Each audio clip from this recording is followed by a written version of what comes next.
अस्सलाम वालेकुम। आज का जो हमारा टॉपिक है ये ब्लड ट्रांसफ्यूजन है।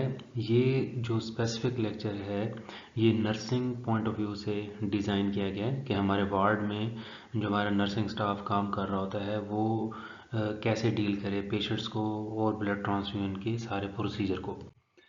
सबसे पहली चीज़ ये है कि हमें ब्लड को से हम देख लेते हैं ब्लड में कंपोनेंट्स कौन कौन से होते हैं। इसका एक मेन पार्ट प्लाज्मा होता है और फॉर्म्ड एलिमेंट्स होते हैं जिनको हम सेल्स कहते हैं।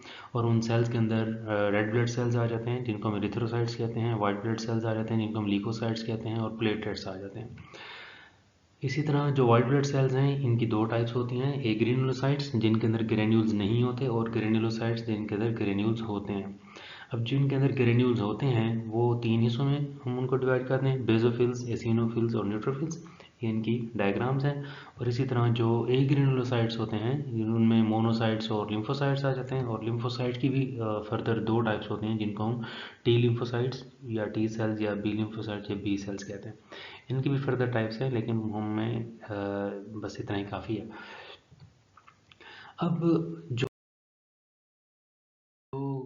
ट्रांसफ्यूजन के हवाले से ब्लड के जो कंपोनेंट्स हम ट्रांसफ्यूज़ करते हैं उनको हम वन बाय वन डिस्कस करते हैं। उनमें से पहली चीज़ है प्लाज्मा।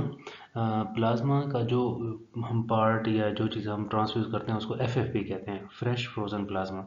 इसमें क्या होता है, 90% वाटर होता है, क्लॉटिंग फैक्टर्स होते हैं, इम्यूनोग्लोबुलिन्स होते हैं, एल्ब्यूमिन और इलेक्ट्रोलाइट्स होते हैं। दूसरा पार्ट जो हम ब्लड के कंपोनेंट्स का यूज़ कर सकते हैं फॉर ट्रांसफ्यूजन पर्पस, उसमें आरसीसी आते हैं, रेड सेल कंसनट्रेट। जो रेड ब्लड सेल्स होते हैं ये ऑक्सीजन को कैरी करने के काम आते हैं और इसके अंदर स्मॉल अमाउंट ऑफ प्लाज्मा भी मौजूद होती है। इसके अलावा जो तीसरा अहम कंपोनेंट है वो प्लेटलेट्स हैं। प्लेटलेट्स का जो है उनको हम प्लेटलेट कंसनट्रेट भी कहते हैं। इसके अंदर क्या क्या होता है, प्लेटलेट्स होते हैं, स्मॉल अमाउंट ऑफ प्लाज्मा होती है और ये थ्रोम्बोसाइटोपेनिया के लिए लाइफ सेविंग होता है क्योंकि प्लेटलेट कम होंगे तो इसको हमें ट्रांसफ्यूज़ करना पड़ेगा। जो वाइट ब्लड सेल्स होते हैं इनको हम ट्रांसफ्यूज़ नहीं करते। जो दूसरा और कंपोनेंट है जो हम ट्रांसफ्यूज़ करते हैं वो है होल ब्लड। ठीक है, उसमें RBC, white blood cell, platelets, plasma, उसके अंदर सारी चीज़ें हमारे पास आ जाएंगी। और इसका स्पेशल कंपोनेंट कभी जो हमें बनाने पड़ जाते हैं वो है क्रायोप्रेसिपिटेट। इसके अंदर स्पेसिफिक टाइप के क्लॉटिंग फैक्टर्स मौजूद होते हैं। ये तभी ट्रांसफ्यूज किया जाता है जब इसकी इंडिकेशन हमें मिलती है या कोई हमें रिक्वेस्ट करेगा कि ये चीज़ हमें बना के दें। तो ये तो सिंपल हो गया ब्लड के कंपोनेंट्स कौन से हैं और उसके कौन कौन से कंपोनेंट्स कैसे ट्रांसफ्यूज होते हैं। अब अगली चीज़ आती जाती है कि इसकी क्लिनिकल इंडिकेशंस क्या हैं, मतलब कब ब्लड को ट्रांसफ्यूज किया जाएगा। अक्यूट हेमरेज में, सिवियर एनीमिया में, surgery with expected blood loss, ऐसी सर्जरी जिसमें ब्लड के लॉस होने का चांसेस ज़्यादा हों, ऑब्स्टेट्रिक इमरजेंसीज में, सिवियर थ्रोम्बोसाइटोपेनिया में, कोआगुलेशन डिसऑर्डर में। अब जब हमारे पास किसी को ब्लड ट्रांसफ्यूज़ करना है तो उससे पहले की कुछ रिक्वायरमेंट्स होती हैं, उनको हमने देखना है। उसमें डॉक्टर की प्रिस्क्रिप्शन है, उसमें कंपोनेंट की टाइप क्या प्रिस्क्राइब की है, इंडिकेशन क्या है, उसकी डोज क्या देनी है, यूनिट कौन सा है और रेट क्या रखना है ट्रांसफ्यूज़ करने का, और उसकी स्पेशल रिक्वायरमेंट तो कहीं नहीं दी हुई। ये आपने याद रखना है कि ये हम वार्ड के पॉइंट ऑफ व्यू से चीज़ें डिस्कस कर रहे हैं, नर्सिंग पॉइंट ऑफ व्यू से। फिर हमने पेशेंट की आइडेंटिफिकेशन करनी है। ये बहुत ही इम्पोर्टेंट स्टेप होता है। पेशेंट का फुल नेम, उसका एमआर नंबर या सीएनआईसी, या कभी भी हमने उसकी वर्बल आइडेंटिफिकेशन नहीं करनी, हमेशा डॉक्यूमेंटेड आइडेंटिफिकेशन करनी है। फिर हमने अपना सैंपल कलेक्ट करना है। उसमें हम ईडीटीआई ट्यूब यूज़ करेंगे क्रॉस मैच के लिए। लेबल हम उसको करेंगे बेड साइड पे in the presence of patient. Never pre label a tube, कभी भी ऐसा ना करें कि ट्यूब्स को पहले से लेबल करके रख लें और बाद में हम सैंपल लें, इसमें मिक्सिंग का चांस हो सकता है। फिर आ जाएगा blood bag verification at bed side before starting transfusion.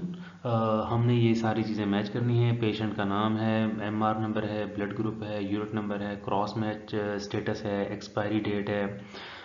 कोई स्पेशल रिक्वायरमेंट है तो वो हमने देखनी है, स्पेशल कंडीशन अगर है और जो फिज़िकल कंडीशन है बैग की वो देखनी है कि उसमें कोई क्लॉट ना हो, लीक ना हो रहा हो, डिस्कलरेशन ना हो रही हो। अगर हम इतना कर लेते हैं तो हम 95% चांसेस ऑफ एरर को हम रोक सकते हैं। अगर हम ब्लड ट्रांसफ्यूजन कर रहे हैं तो उसके लिए ड्यूरिंग ट्रांसफ्यूजन हमने कुछ चीज़ें जो मॉनिटर करनी है, उसमें बेसलाइन असेसमेंट है, टेम्परेचर है, पल्स है, ब्लड प्रेशर है, रेस्पिरेटरी रेट है, ऑक्सीजन सैचुरेशन है, और आईवी लाइन की पेटेंसी चेक कर लें कि ठीक है या नहीं है।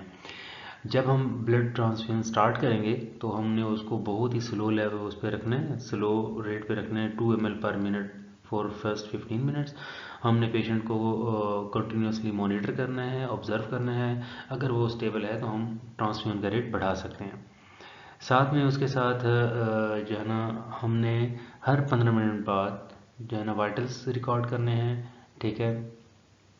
फिर हमने एंड ऑफ ट्रांसफ्यूजन के वक्त जो हमने ये चीज़ें देखनी हैं, और 4 घंटे के बाद ट्रांसफ्यूजन के हमने उसकी साइन सिम्टम्स भी नोट करनी है, कहीं कोई रिएक्शन ना आ गया हो। अब हमने देखना है कि ट्रांसफ्यूजन रिएक्शंस क्या होते हैं और इसमें नर्सिंग स्टाफ को क्या करना चाहिए। सबसे पहली बात है, अगर कोई रिएक्शन आता है तो उसमें हम फ़ौरन ट्रांसफ्यूजन को स्टॉप कर दें, ठीक है। आईवी लाइन को ओपन रखें नॉर्मल सलाइन से। हम पेशेंट की फ़ौरन आईडी चेक करें, ब्लड बैग को चेक करें, डॉक्टर को और ब्लड बैंक दोनों को इन्फॉर्म करें, और अपना रिएक्शन वर्कअप करके bag plus tubing, post transfusion sample और यूरिन सैंपल ये हमने लैब में भिजवाना है, ब्लड बैंक में भिजवाना है। हम वाइटल्स को मॉनिटर करेंगे, और हमने हर चीज़ जो इम्पोर्टेंट हो उसको डॉक्यूमेंट करना है। अब हमने देखना है कि ट्रांसफ्यूजन रिएक्शन कौन कौन से हैं। वैसे तो ट्रांसफ्यूजन रिएक्शन की बहुत सारी टाइप्स हैं, लेकिन जो क्लिनिकल पर्सपेक्टिव से हैं वो दो इम्पोर्टेंट हैं, इमीडिएट हैं। इसमें एक्यूट हीमोलिटिक रिएक्शन आता है, allergic reaction, febrile reaction, anaphylactic, trolley और टैको, ठीक है। और डिलेड में डिलेड हीमोलिटिक रिएक्शन आता है, पोस्ट ट्रांसफ्यूजन इन्फेक्शन आ सकते हैं। अब किन चीज़ों को देखकर हमने अंदाज़ा लगाना है कि कहीं ट्रांसफ्यूजन रिएक्शन तो नहीं हो रहा। उसमें अगर पेशेंट को फीवर या चिल्स फील हो, बैक पेन हो रहा हो, रैश या इचिंग हो रही हो, डिस्निया हो रहा हो, चेस्ट पेन हो रहा हो, हाइपोटेंशन हो रहा हो, या हीमोग्लोबिन यूरिया कि अगर उसके यूरिन में जो है ना हीमोग्लोबिन आ रही हो, उसका कलर चेंज आपको नज़र आएगा। बाज़ बात हमें ये देखना पड़ता है कि हमें स्पेशल ग्रुप्स के लिए भी ट्रांसफ्यूजन करनी पड़ जाती है। उसमें चिल्ड्रन आते हैं, उसके लिए हमें कम वॉल्यूम लेना है, स्लो रेट रखना है।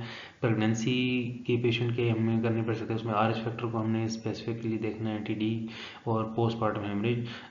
रीनल फेलियर के पेशेंट की भी हमें करनी पड़ सकती है, तो उसमें भी हमने स्लो रेट रखना है और ओवरलोड को अवॉइड करना है। इसी तरह अब जो ओल्डर पेशेंट होंगे उनमें हमने स्लो स्पीड रखनी है, रेट उसका, इस टैको जो है ट्रांसफ्यूजन एसोसिएटेड सर्कुलेटरी ओवरलोड से बचने के लिए। पोस्ट ट्रांसफ्यूजन केयर हम क्या कर सकते हैं। हमने ब्लड बैंक भेजना है, और मॉनिटरिंग करनी है पेशेंट की हर 4 घंटे बाद। और जो भी चीज़ हो हमने उसको डॉक्यूमेंट करना है, जो इंपॉर्टेंट चीज़ है, यूनिट नंबर है, स्टार्ट स्टॉप टाइम है, रिएक्शन और नो रिएक्शन, जो भी उसका रिजल्ट आता है अगर नॉर्मल हो जाती है, और हमने से उसको nursing point of view signature करने हैं।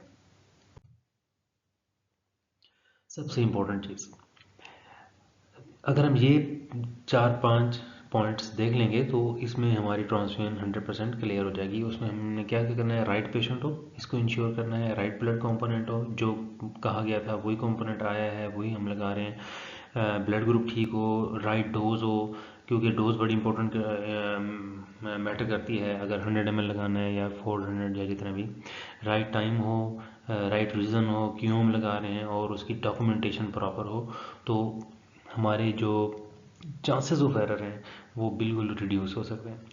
तो ये इंपॉर्टेंट चीज़ें थी हमारे नर्सिंग पॉइंट ऑफ व्यू से। अगर आपका कोई सवाल हो तो आप पूछ सकते हैं। Thank you so much. अल्लाह हाफिज़।